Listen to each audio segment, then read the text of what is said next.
Welcome, everyone, to the How to Get the Most Out of College podcast. There's a lot of talk about where to go to college, but not nearly enough about how to go to college.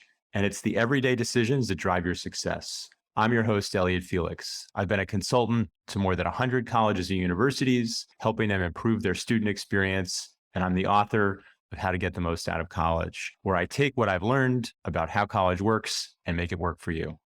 This episode is going to be a little different because instead of diving into a tip from how to get the most out of college, I talk with college success coach Mya Anderson about the common misconceptions out there about college. We go through everything from orientation to technology to libraries to career planning and more. And for each, we try and debunk the myths and we try and provide some insights from our experience and all the research out there on how students succeed. Have a listen and let me know what other myths you see out there that we ought to debunk next. Enjoy. Welcome, everyone. I'm so delighted to have Mya Anderson, who's a student success coach and a retention specialist at the Student Empowered, here with me today. And we're going to go back and forth, not exactly a debate, because I think we're on the same page about these things, but we're going to go back and forth and debunk some of these assumptions because try as we might, many of these assumptions still persist, and we would much rather students persist than outdated assumptions. So let's dig in. Welcome, Mya. Thank you. I love this opportunity to join you. Your book truly is one of my favorites because the format is perfect for students who are not readers, and most students are not readers, as we've all The more learned. skimmers and browsers and jump arounders. Oh my gosh, they Yeah. are so much browsers. They are so much browsers. Yes. Very browsy. Yes. Yes, we've given them short And attention spans. tell us a little bit about the Student Empowered before we dive in. So, Student Empowered was born out of what happened to higher education during COVID. And so I have worked on campuses for years in multiple states and multiple types of campuses. And students left for spring break and they never came back to campus to finish the semester and potentially even to attend in the summer. And the students at the time, I was actually working with a cohort of students through a grant funded program. Those students lost all of that support. And those were the students that needed it the most. And so once we relocated out of state in the middle of COVID, because why not? I decided to take a leap and hang out my shingles, so to speak, and start networking as a college success coach and retention specialist. And I think today, the things we talk about are going to really amplify how the retention is just as relevant as the admissions, as the success. It's all so many critical pieces to getting the student from the beginning to crossing the stage with a diploma and then life after college. Yeah, a funnel that's full of holes isn't really a funnel. That's something else entirely. A sieve. It is a sieve, and I feel like it is like kind of like a progressive one. Like the holes start large and then they get smaller. And unfortunately, we lose so many students at the jump. And the ones that continue on, we are not retaining the student in multiple ways and multiple facets throughout their college journey. So let's talk about some of the assumptions we can debunk to help students persist, to retain students, to help them succeed. And I don't know if we're going to go totally chronological here, but orientation, welcome week feels like a good place to start. I think these are designed around the assumption that students can arrive on campus from wherever they are and learn everything they need to know to feel oriented and supported, and then dive right into college following a kind of like a just in case learning model instead of a just in time learning model. So tell us about orientation, Mya. So, Elliot, it's a bit complicated for me to criticize orientation. I have to be honest. I came up in higher ed through orientation, and my time on the orientation staff is such a large highlight for me. But I also am keenly aware there are so many ways we can do better now. At the time, there was only, the traditional arrive on campus, so on and so forth type process. But now there's multitudes of ways that students could attend orientation. But the first and most critical piece of information is that institutions that are charging a fee to attend orientation, right there are indicating that they are not there to serve the student and to serve every student. Charging a fee for orientation creates inequity from the very beginning. There is an assumption that students are in the position to pay for that additional cost outside of their cost of attendance when potentially they are working a summer job to earn money for college. So they're having to take time off, but then also pay fees. It's like a The double cost of whammy. orientation, yes, the cost of orientation should be included in your cost of your first year fees and cost of attendance. We are not going to get students on campus for orientation programs or get students attending orientation programs in whatever way they're presented if there is a cost associated. And then even a tier situation of a cost that's in person and then a different cost for virtual attendance is even more frustrating to me because it creates the myth of one is better than the other. The other part about orientation, I frequently tell students before they attend orientation, it's going to feel like you're drinking off a fire hose. You are going to arrive really excited and just bright eyed and ready to take it all in. And by hour three, you are going to feel like you are drowning because you are drinking off a fire hose. Just the sheer quantity of information that is coming to you, which also one thing I've learned, and I think that this is something that is really relevant for Gen Z students, is where orientation could do so much better. And that is give them a minute, build in reflection, build in small group times for students to ask questions about things that maybe arose and that they need to ask right then and there. If we're not building in that time into orientation, students are leaving trying to make sense of the wealth of information that came to them. The cognitive load is so high by the time a student has completed a full day of orientation, they don't know what they should be looking for, especially if it's a 1 day. If it's a 1 day program, students are just getting just fractions of information, but rapid fire and little opportunity for them to really say, like, hey, I have a question about this. The other part is something that I think would be a great opportunity. And this is something maybe more schools are doing this. I would hope that they are, but there should be an orientation chatbot. There should be something that when a student attends orientation, let's send them some sort of communication immediately thereafter and say, here's a chatbot. If something came to mind, ask us a quick question That's a because great the idea. expectation for the student to know who to ask is a terrible assumption. I mean, that is just the worst assumption that an institution can make is that the student knows who to go to because they went to orientation.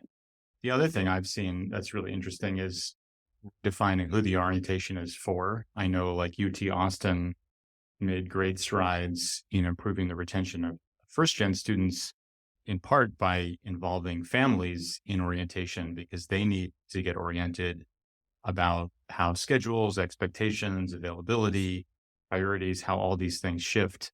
And a lot of that resetting or communication can happen during an orientation if the family or family members are present in addition to the student. Really quickly about the family thing, I feel like I just need to throw this in Go for here. it. I wholeheartedly agree with you. Every student family can benefit from attending orientation. And there should be opportunities for families to ask questions of students, of administrators, of every possible department on campus. That should be there. I agree with you. It shouldn't be exclusive to one population. Okay. So now that I've done my family spiel, let's talk about the secret language of higher education. Well, I think another thing to debunk is that students know what everything's called and they understand all the terminology and the language and the jargon of higher ed. And I think this is a big barrier, certainly for first gen students who maybe have less of that tacit knowledge about what all these things are called, but really for everyone. I don't think Many people know what a bursar is. Some people maybe know what a registrar is. Lots of people don't know what office hours are. Very few people know that R stands for Thursday. And there's all this hidden curriculum, hidden language, hidden terminology of higher ed.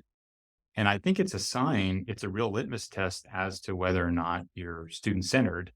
If you're a student searching for college and you want to see if one is focused on you, I think a great hack or a great shortcut on that is like, what do they call these various services? Do they call it Bursar? Do they call it student financial services, for instance?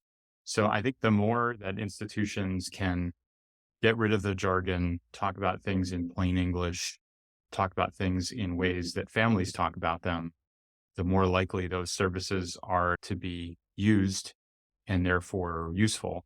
If there's one thing I've seen in consulting with 100 different colleges, they offer amazing things, like so many amazing services, career services, counseling, advising, coaching, you name it.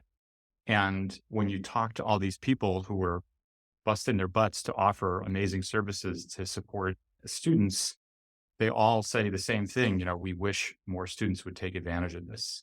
Very few programs and services are just like overrun with demand. I guess counseling is probably one of those. But by and large, there's so many things that go underutilized because they're called something that students don't understand. The listener cannot see that I am enthusiastically nodding my head the whole time you're saying this.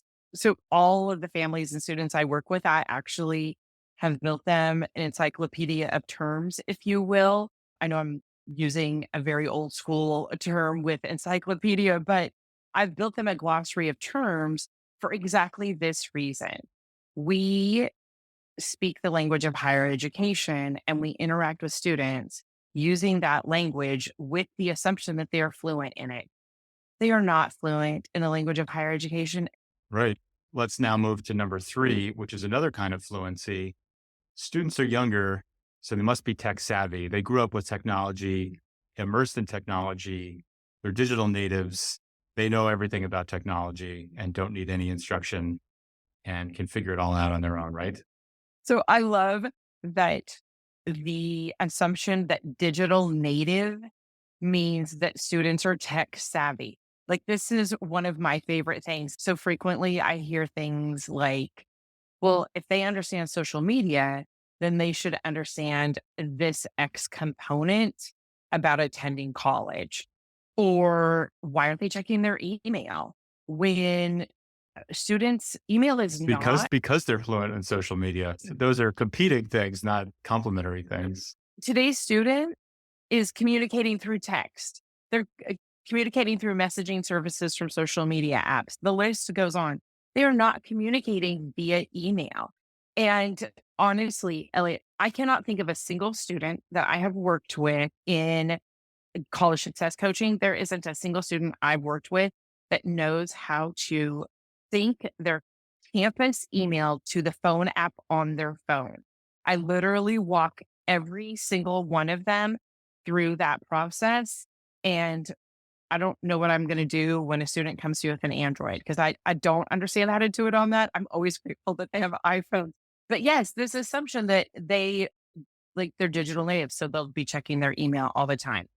Also, another terrible assumption is that students are going to understand all of their campus portals and what each of them individually mean and why they would log on portal one for their billing, for their financial aid information, for all of their student business, as I tend to call it, and then log into portal two for all of their academic business. And that portal one and portal two never talk to each other. They never have a conversation. And then if they're in housing, they have a housing portal. Like, we just continue to ask them to log into different places to accomplish tasks where, like, technology, we can do better. We can do better. And why are we creating all of these complex systems for students to complete tasks that to them seem to all work together? They don't understand that there is a business side of the house, there's an academic side of the house, there's a student life side of the house. And honestly, the student should never have to know that. We're taking away those silos in higher ed is so critical and so important to make the student experience have a greater sense of continuum. And this is where retention happens. That's a great point. Even the most savvy student can get flummoxed by the amount of like digital sprawl that's overtaking colleges and universities where there's separate systems for everything. One thing I like to point to is space booking. If a student wants to book a room in the library, that's typically one system. The student union is typically another. Then their department, business, engineering, whatever it might be, is typically a third. And, three different systems to do the same task. And some of them may sync up with their calendar, others may not. This is the Google generation. This is Yeah. not a collective group of people that had to go to multiple places to get the same result. The Google generation, they're used to one place. Where I get everything I need is one place. Please don't make me complete the same task over and over in different places for the same result. So what's our next assumption? What are we going to debunk next?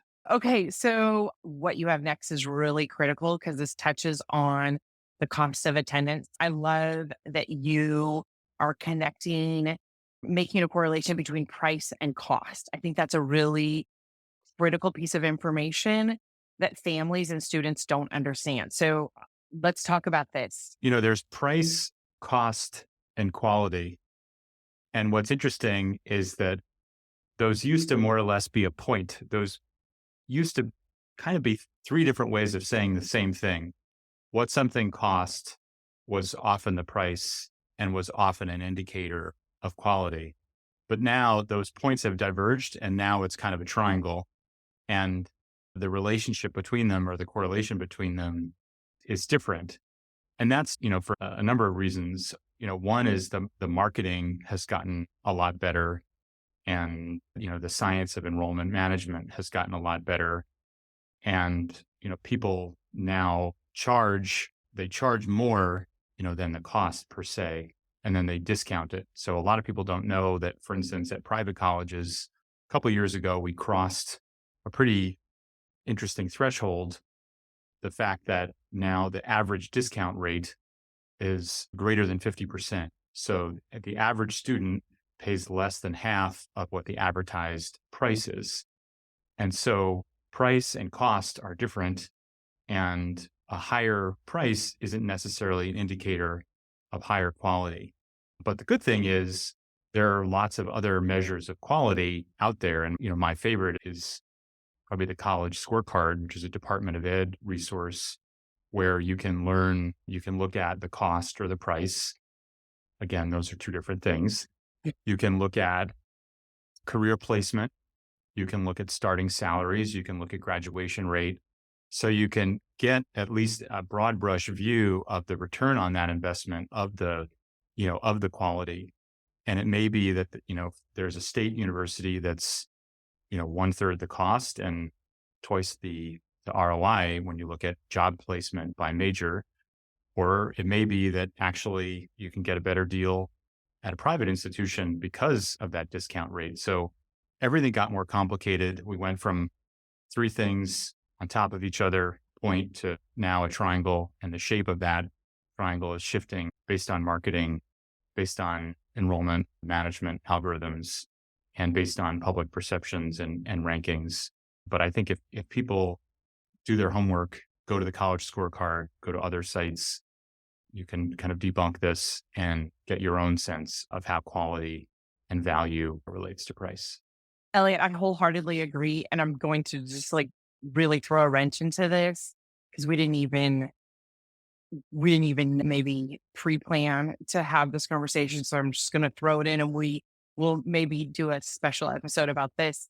But collegiate student athletes don't understand that their scholarship covers the cost of attendance. And the cost of attendance is not the same as the price. And this is yet another one of those. Let's take into consideration how many student athletes are first gen. So we start making so many assumptions that the student understands these things. And then when a student has a price or an extra fee that was not included in the cost of attendance, the confusion arises. And so, yes, it's that I think there was an effort to make it a cohesive dollar amount. And all it's done is created confusion for most people. It has. And one other quick shout out, another great resource beyond the college scorecard and somebody we've had on the podcast is something called Tuition Fit, where it's kind of like Yes. PayScale. You upload your award letter in exchange for sharing that information, which gets anonymized. You get guidance on A, how to interpret that award letter, and B, how it compares to other people. So you have some, it's kind of like when you're buying an airline ticket, like having some sense of what the people that are seated next to you paid for their ticket and knowing whether or not you're getting a good deal. So that's also something people can discuss. I love your shout out to Tuition Fit. I think if in a perfect world, we would have Mark talking to every senior class at every high school, helping students understand how to be wise about their cost of attendance and the quality, the price, and so on and so forth. Mark, we're rooting for So you. yeah, and the more people that use it, the more value they get because the database grows and you get to see even more comparisons to even more people like you. So pretty Yes. cool. So let's talk a little bit about, we've talked about the search and the price and the technology and the terminology. One of the other big shifts that students experience when they move from high school to college is in the supports they have. And it's going to be exactly the same, right? We should just keep No. that in mind. Oh, it's different? Okay. Yeah. Yeah, Yeah. No, so of much course. Yeah. difference. So, Elliot, this actually is all tying together so well because the silos on campuses have created a very convoluted experience for students. High school is a one stop shop. You go there every morning, you go to class. If you need resources, somebody in the building knows what it is, they know who the person is. You walk out of your classroom or out of the meeting room you're in, whatever location you are, and you go to the person that has the thing you need. When you go to campus, that isn't a thing. There isn't a one-stop shop for most student needs. Yes, housing could be a one-stop shop, but students don't understand the hierarchy of housing and who they talk to for what their need might be. But the list goes on. If a student goes to a professor and expresses a need, the assumption is that the professor knows where on campus that student would go and that the student is going to be able to navigate themselves there. That's the other component that I think is really important. The mental shift for students when they get to college of realizing, oh my goodness, this is nothing like the high school experience. I actually have to go to the place to find the thing I need, knowing that I may be redirected 1, 2, 3 times. Yeah. I mean, I think most campuses do a fantastic job of providing like a massive amount of support. The problem is they're dealing with a scale shift where there's so many more students, spread over a larger geography, physically and digitally. And it requires that shift in mindset among students where they have to ask for the help instead of a school or a parent. A very common one is, not engaging the Office of Disability Services or, the accessibility office to understand like what accommodations you get, like if you have learning differences, for instance, or whatever it might be, like the idea that like, oh, this doesn't come to me. I have to go ask for it. I have to go request it. So you've got a bigger scale and you've got this shift in mindset from like push to pull, which is tough. I agree. And I think you use such a good example. Families and students have mastered the art of navigating accommodations in K through 12. Post secondary is it's a wild west in comparison. And if you are a student with a learning difference, or you are the parent of a student with a learning difference, if you don't understand how significantly different the process is, you may never use those accommodations. And then, as you were saying, that sieve, that's the first drop. That's the first drop for a student. And if an institution prides itself in the accommodations it provides, that's great. But what are they doing to actually not make it a passive support system? And the passiveness of support and resources on campuses is it's chronic. You can be out at every student fair and at every table. But if students don't understand the purpose of your office, once again, that language, understanding the language of higher education dilemma, they're not going to stop at your table. And honestly, it's very rare that a pass through with some sort of freebie that they take is really going to help them understand why the office exists, its relevance, and what part of their college journey is where they start using that office. So, for example, the term career services. Students think that career services is there to help them get a job. What they don't understand is that if you start working with career services your first year of college, by the time you graduate, you have established a working relationship with somebody who can be your navigator to life after college. But Absolutely. because the term is career services, the assumption is that you go there at the beginning of your last year of college and they have a job waiting for you and it's just smooth sailing from there.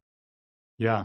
One of the things I love about how career services is getting reinvented, and maybe Andy Chan at Wake Forest, sparked a lot of this with his career services must die TED talk, and, die and be reborn, obviously not die forever. But that, Yes. the way I think that rebirth is really exciting is the overlap or the integration of career and curriculum. So instead of saying like, oh, students should go to career services as this extra thing in spare time they don't have, it's actually becoming part of the curriculum. And you have a class you can get credit for on career exploration, where maybe you interview people, maybe you shadow people, maybe you identify some role models, maybe you talk to them about their path, maybe you figure out if that's the right path for you.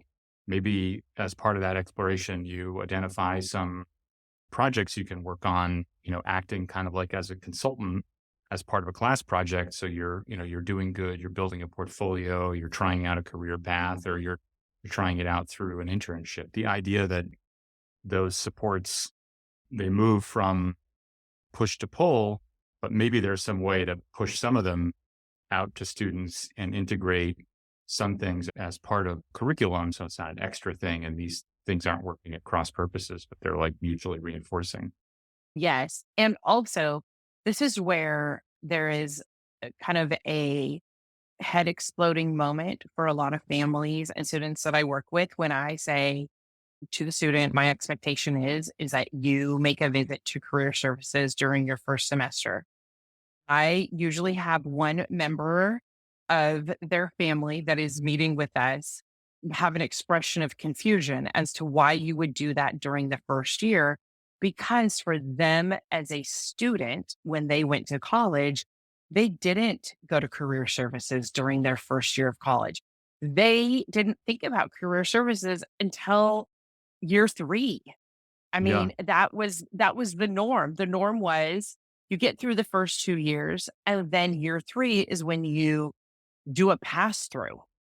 Yeah. You just do a pass through and you don't actually even utilize the resource. You just get to know it your 3rd year. That is the old model of career services. And in all honesty, that model was ineffective. That model was not effective for the college graduate.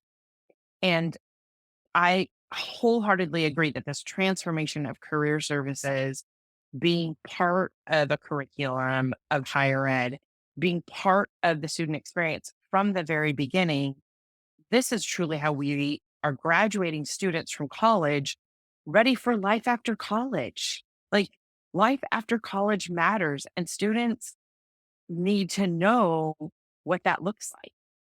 Yeah. It's not just getting to college, it's getting through college. Yes. And then what do you Yeah. do afterwards? Yeah. Absolutely. Most Through to absolutely. something, I guess. Yeah. Yeah. So we just Yes. debunked the idea that academics and career are separate. What about the idea that really, students who have excelled in high school, students who are smart, determined, passionate, hardworking, what about the idea that they're going to sail through college? It's going to be easy for them. Yes. So I'm not here to say that high achieving high school students are not going to be high achieving in college.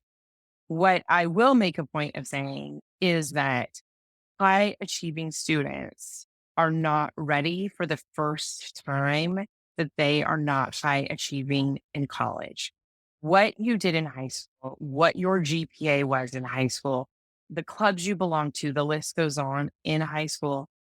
It doesn't matter once you go to college. All of that was part of your K through 12 life.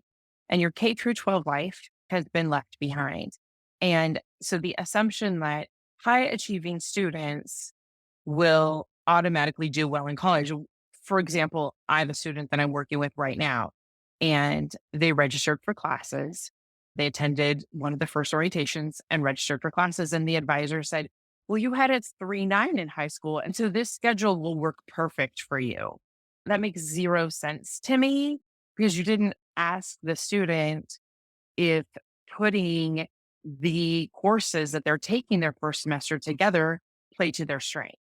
You didn't ask the student, did they take 4 years? I mean, hopefully, you know that they took 4 years of math or did not.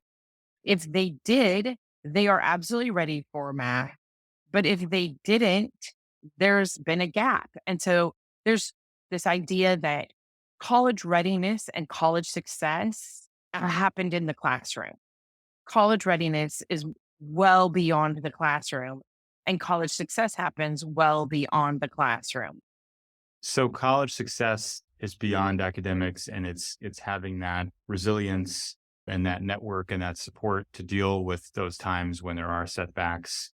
And, even if you're excelling, you're not always excelling. That's such a great point. And, one of the things that I certainly found in the research for my book was just the importance of working in groups, whether it's a study group or it's a project team for a class project. That team really not only allows you to divide and conquer and like share the workload, whether it's studying for a test or, working on a project, but it's also that social emotional support of like, hey, this was hard for me too. And just because this is hard doesn't mean you don't belong here. And I think, sometimes we were talking about when people leave higher education, a lot of it is when they do get that bad grade and then imposter syndrome kicks in and they think, oh, I'm not doing well in the gateway engineering course. Maybe I shouldn't be an engineer after all.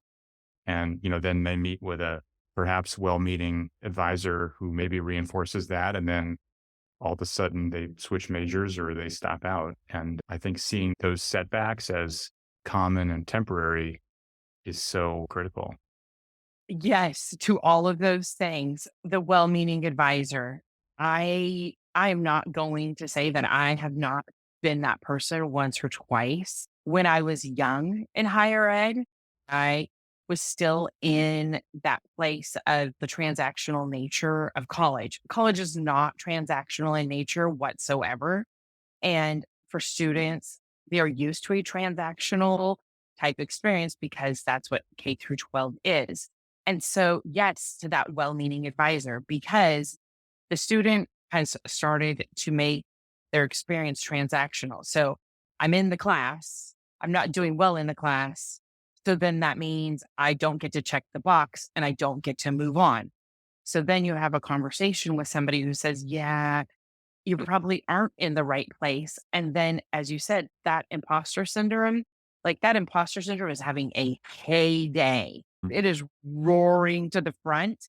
And that student then begins to doubt everything that they are doing. Am I at the right campus? Is this the campus for me? Did I pick the wrong roommate? Did I pick the wrong major? the list goes on because when students are caught up in that spiral of imposter, looking for the thing that shows them that they're not supposed to be there, hearing from a well meaning person that tells them, yes, it's wrong, the list goes on. Students, when they're caught up in that spiral of thoughts, they lack the maturity, no fault whatsoever of the student. That's just your brain has betrayed you. But they're not going to sit back and reevaluate. And especially if you've been high achieving, because if you've been high achieving, you haven't had to sit back and reevaluate because you are known as the high achieving student on your campus. And so by default, you just keep moving to the top of the class, the Right. top of everything. So I think we've got time to debunk one more thing. I mean, I will tell you something. I think that this is actually right in line with so many things we've talked about, but students, critical thinking. Students do not arrive on college with the skill of critical thinking.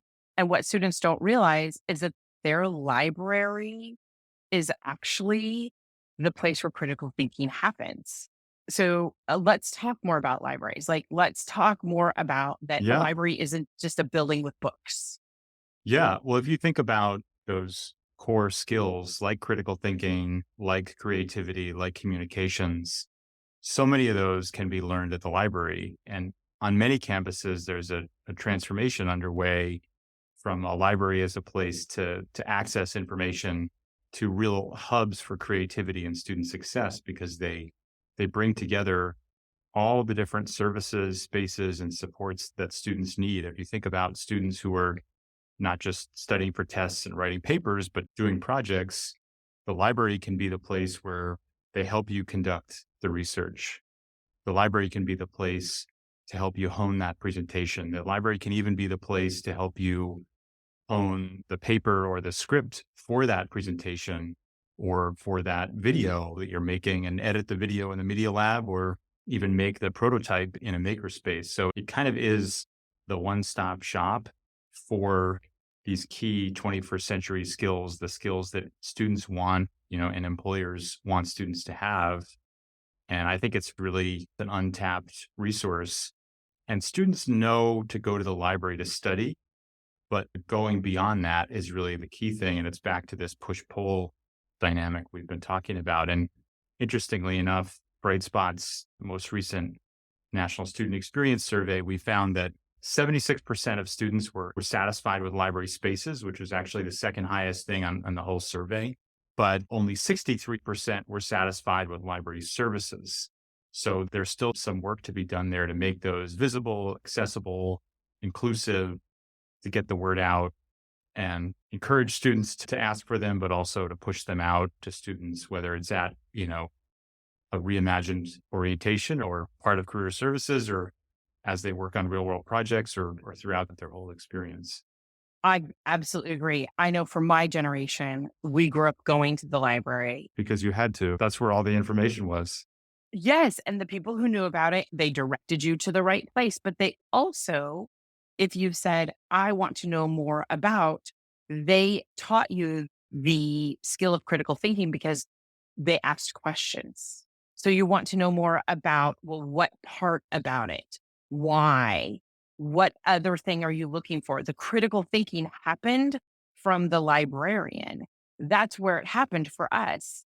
There is a different generation of students that the library has not been that same experience for them. And then they are now sitting in the classroom, and professors are frustrated that students don't have that critical thinking skill. The students aren't investigative. The students don't understand how to cite their sources or what is a good source.